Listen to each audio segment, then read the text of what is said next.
Hi, this is Garibay, and today we're going to talk about Dungeons & Dragons 5th Edition.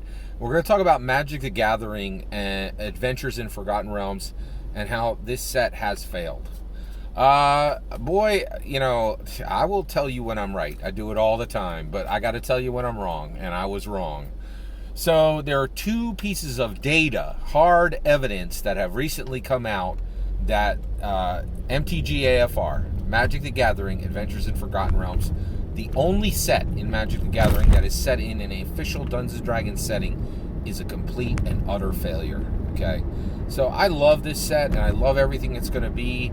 I can't get into what the future of the MTG AFR set is in this video. I will talk about it in the future, just how we interact with it now, but I need to give you these 2 points of information just so my excitement for the set doesn't make you make bad decisions, right? Like, all right, so here's the two pieces of information. So Mark Rosewater is the head of design for Magic the Gathering at Wizards of the Coast, and he recently was on his blog and he had a very engaged, very real Magic the Gathering player say, listen, I'm sick of these non-magic settings intruding into my Magic the Gathering game. Can you stop doing this, please?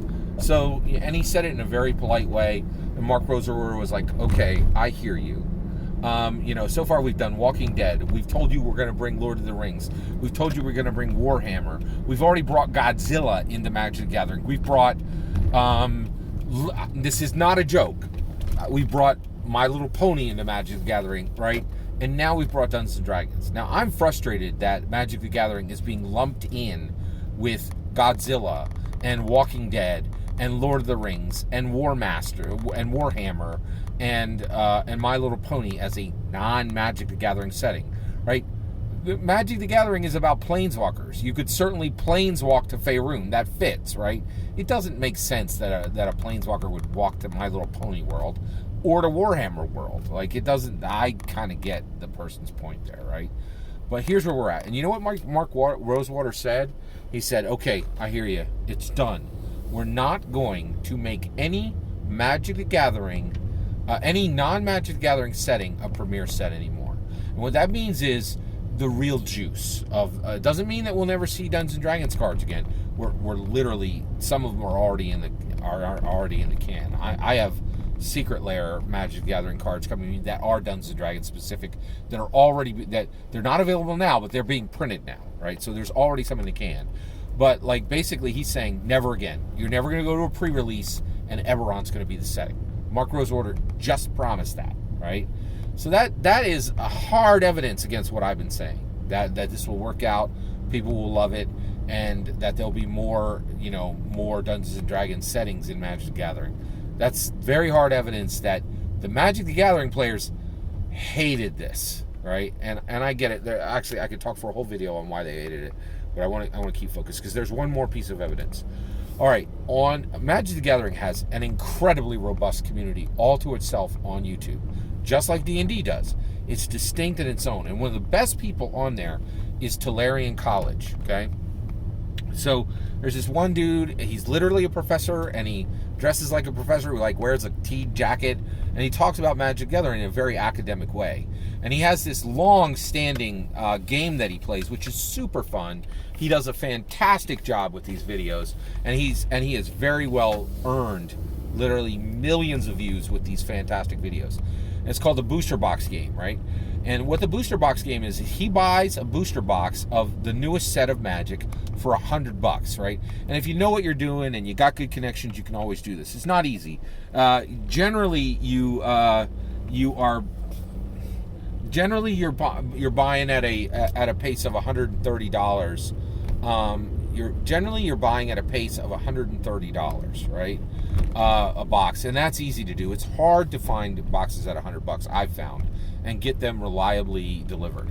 So basically, so how do you actually get there, right? And so he opens these booster boxes at $100 a pack, and then what he does is he actually then just opens the booster boxes, and then he does the pricing on the cards at, and there's lots of companies that will sell you the cards. TCG is one of them. TCG Player is one of them. Card Kingdom is another. There's Star City is another. And so he prices out the box, right? And then he sees if he can make $100.01, he will buy another box and then keep opening until the box does not give him $100 in value. So he played the booster box game with Magic the Gathering AFR, right? Adventures in Forgotten Realms. He has to make $100 back to open up the next box. He has videos where he has opened 6 or 7 boxes in a row because the value in the sets are so strong. You know what? He opened one box. This isn't a joke. He opened one box. The value for the $100 he spent was $36. Ugh. Then he made his video 20 minutes long so that people would not realize it was 7 minutes long. And he padded his video with 13 minutes of him reading a Homelands comic book, and then said, hey, stay for me reading this comic book for 13 minutes in a row so people won't know that this set is as bad as it is. And I'm not joking. He said, if you stay to the end, I'll do something funny. And he ended the Magic the Gathering Adventures in Forgotten Realms booster box game with him making a fart noise on his arm. And my heart was broken. It was so insulting to Magic the Gathering. It was so insulting to Dungeons and Dragons. It was so insulting to Dungeons and Dragons, and it just broke my heart. So, data's data, right? Like Mark Rosewater going, we'll never do this again, and the Tolarian College saying, look, this set is worthless and everyone hates it. These are real data points, and I can't sit here and tell you that this is going to grow like crazy. So, the whole point of this is I'm not oblivious. I pay attention to data. Magic the Gathering AFR is hecka hated. Right? I don't know how we got here. I'd love to hear your thoughts on it.